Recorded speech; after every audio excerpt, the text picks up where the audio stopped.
What is going on, Colts Nation? Welcome back to another episode of Bring the Juice. Guys, wanted to talk real quick about a pressing issue that a ton of Indianapolis Colts fans have noticed over the last several weeks, and it continues to really not get addressed. So we saw in the Buffalo game with the second stringers that the offensive line depth for the Indianapolis Colts is at a standstill. It's not very good right now. We saw that it was lacking, and it caused Gardner Minshew to get hit quite a bit. And then the next week against the Chicago Bears, the Indianapolis Colts offensive line, especially the depth, was stretched very thin. Now remember, one of the swing tackles that the Indianapolis Colts drafted this offseason in the 7th round, Jake Witt, has been placed on the IR, so he's not playing. And then, of course, we've had other offensive line issues. Ryan Kelly has been hurt from time to time so far. Will Fries is now dealing with an injury. Braden Smith is just now coming back. So Quentin Nelson and Bernard Ryman are the only guys that don't have significant injuries right now. Now, Ryan Kelly has come back, so that should be okay. And Braden Smith being back now is a good thing. But when you talk about how the Colts do not have much guard depth behind this first unit, let alone like even great depth at all anywhere, because the only true tackle that you have that is capable of playing right now at that position and would be some semi-serviceable is Blake Freeland, who you just drafted in the 4th round this year as a rookie. So we're sitting here, and then, of course, we hear from the Indianapolis Colts media and other things going on that the Indianapolis Colts offensive line was having a tremendously hard time blocking Jalen Carter and Jordan Davis. Now, granted, Jalen Carter and Jordan Davis are not easy to stop at all by anyone. It's definitely not something that every team is capable of doing very well. But it just again reiterates the fact that the Indianapolis Colts don't have a lot of premium guys on the inside at the right guard position specifically that can hold down the fort at that position. Now, Quentin Nelson obviously can handle his own. Ryan Kelly, for the most part, can handle his own. But at that right guard position, you are still extremely vulnerable to people on that side. We have seen countless teams go up against that side of the field and try to attack that weakness. We've seen it from the last 2 years that the right guard position has been practically ignored by Chris Ballard and the organization, thinking that Will Fries will continue to progress and get better. And so far, Will Fries has not ascended. Because remember, let's give credit to where it's due. Will Fries was a 7th round draft pick. He has definitely tried his hardest. But even Chris Ballard admits that his backup, Danny Pinter, they like him more at backup center rather than at backup guard because of the size potential and the way of Danny Pinter being better at that spot. So outside of that, when you look at the Colts and their depth that they have on the inside right now, I mean, Danny Pinter is mainly a center. You have Wesley French, who is not going to be a serviceable piece for you going forward. And Dan Skipper is your backup for Quentin Nelson right now.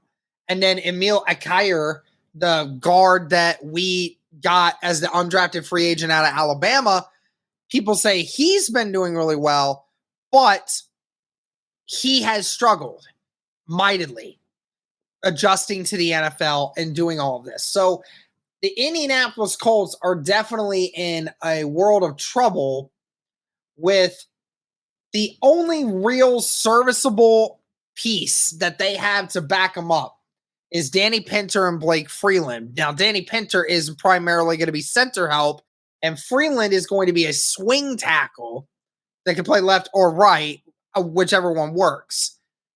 And outside of that, you don't have interior depth that you feel comfortable with going forward. And it has continued to be a problem for the Indianapolis Colts. And it is something that, once again, Chris Ballard has failed to want to address it.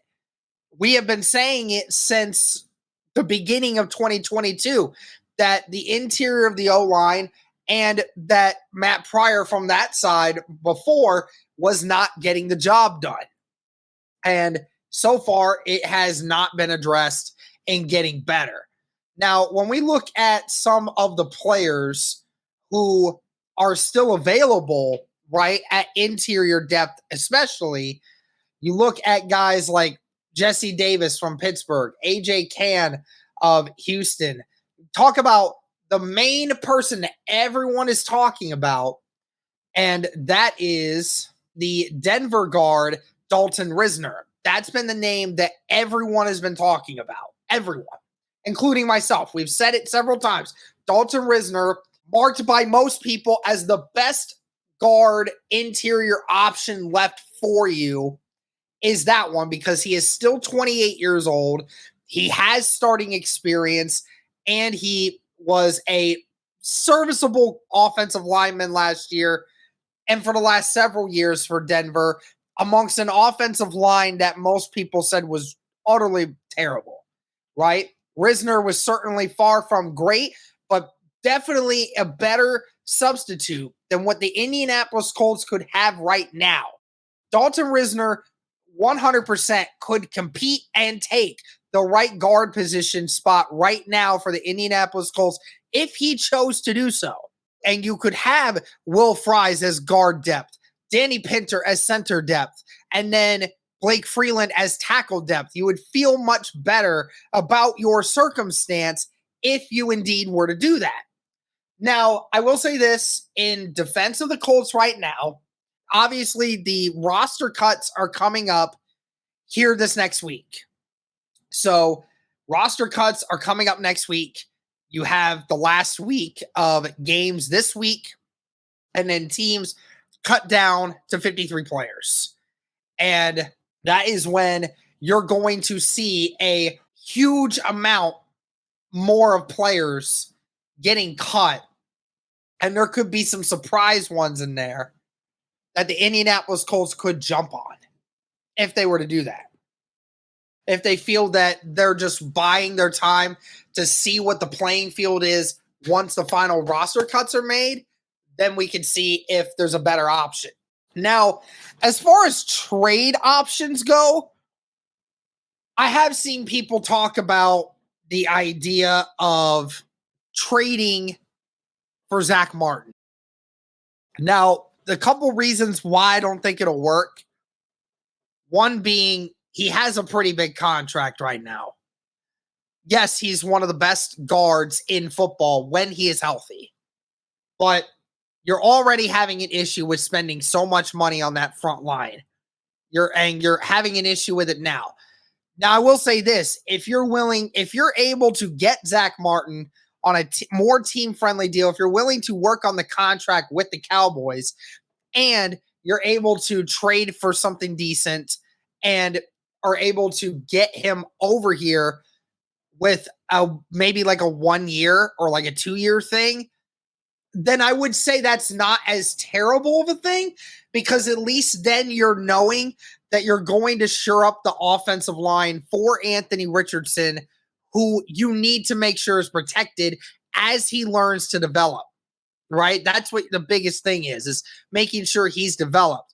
Zach Martin is not going to be a long-term commitment if you were to do something like that, because Zach Martin is on the other side of 30. And I know some offensive linemen go a long time in their careers, but Zach Martin has had injury problems. Zach Martin's getting paid a lot of money. I just don't know, and I doubt that the Cowboys would give him up for something very cheap. So it's hard to really see that as an option because as good as it sounds on paper, logically it just doesn't make any sense. So that is pretty much all of the guys when you're talking about. I mean, there's other guys out there, and I haven't mentioned a ton of names outside of the two that I mentioned, right? Now, again, like I said, roster cuts are coming. There's opportunities for it. But, I mean, the Colts will be in big trouble if Quentin Nelson or Will Fries cannot play for a long period of time. If one of those guys goes down, the Colts are in massive trouble for anything when that comes their way. They're in for a rude awakening because everybody else on your team is either unable to do the job effectively or is very young and needs to gain experience and strength. Again, let me know your guys' thoughts on this. That is the situation of the Colts offensive line, why they haven't addressed it, and like some names that get brought in. And another name that I'll just throw back out there, Joe Haig, who's been with the Indianapolis Colts before. He has played both positions, both guard and tackle. He's another guy. I know he's 30 years old, but you can get him for dirt cheap and you can bring him in. And I know he's more qualified. He's definitely qualified enough to be able to make a job for sure. But that's going to do it for this one, guys. Let me know your thoughts. Who should the Colts sign? And should they sign someone at that interior depth for offensive line? That's going to do it for this one. Thank you so much for tuning in. And as always, go Colts.